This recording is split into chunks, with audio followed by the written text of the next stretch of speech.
रात का सन्नाटा था। काबुल की ठंडी हवा में सब कुछ सामान्य लग रहा था, लेकिन अचानक आसमान से एक ऐसी आवाज गूंजी जिसने पूरी राजधानी को हिलाकर रख दिया।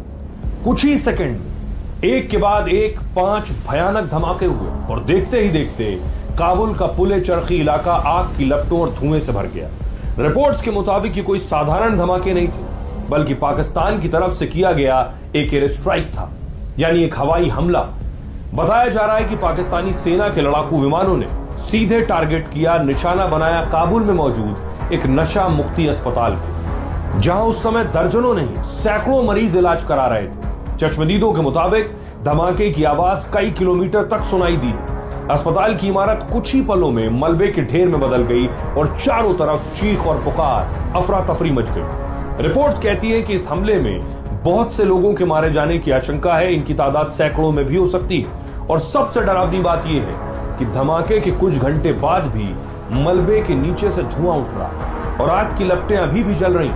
हमले के बाद अफगानिस्तान के इस्लामिक अमीरात के प्रवक्ता जबीउल्लाह मुजाहिद ने सोशल मीडिया एक्स पर लिखा कि पाकिस्तान के सैन्य शासन ने एक बार फिर अफगानिस्तान की हवाई सीमा का उल्लंघन किया है। इसका मतलब पाकिस्तानी फाइटर अफगानिस्तान की सीमा के अंदर घुसे और अंदर जाने के बाद उन्होंने एक के बाद एक मिसाइल दागी इस अस्पताल पर।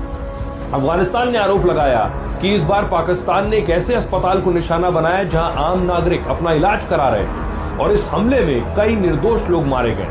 अफगान सरकार ने इसे गंभीर अपराध बताया है, लेकिन अब सबसे बड़ा सवाल यह है कि आखिर पाकिस्तान और अफगानिस्तान के बीच ये टकराव क्यों हो रहा है और ये टकराव लगातार क्यों बढ़ रहा है। दरअसल इन दोनों देशों के बीच करीब 2611 किलोमीटर लंबी सीमा है, जिसे डूरेंट लाइन भी कहा जाता है। साल 1947 में जब पाकिस्तान बना तो यही डूरेंट लाइन उसकी पश्चिमी सीमा बन गई।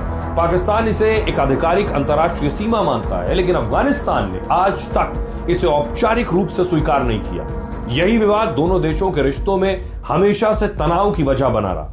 दूसरी तरफ पाकिस्तान का दावा यह है कि वो अफगानिस्तान की जमीन पर मौजूद आतंकी ठिकानों को निशाना बना रहा है, क्योंकि पाकिस्तान का कहना है कि ये आतंकी संगठन उसके शहरों में घुसकर हमले कर रहे हैं। लेकिन अब सवाल यह है, क्या ये सिर्फ सीमा विवाद और आतंकवाद की लड़ाई है, या फिर मिडिल ईस्ट में चल रही ईरान, इजराइल, अमेरिका की जंग के बीच एक नया युद्ध दक्षिण एशिया में भी भड़कने वाला है? क्योंकि अगर पाकिस्तान और अफगानिस्तान के बीच ये टकराव बढ़ा तो इसका असर पूरे इलाके की सुरक्षा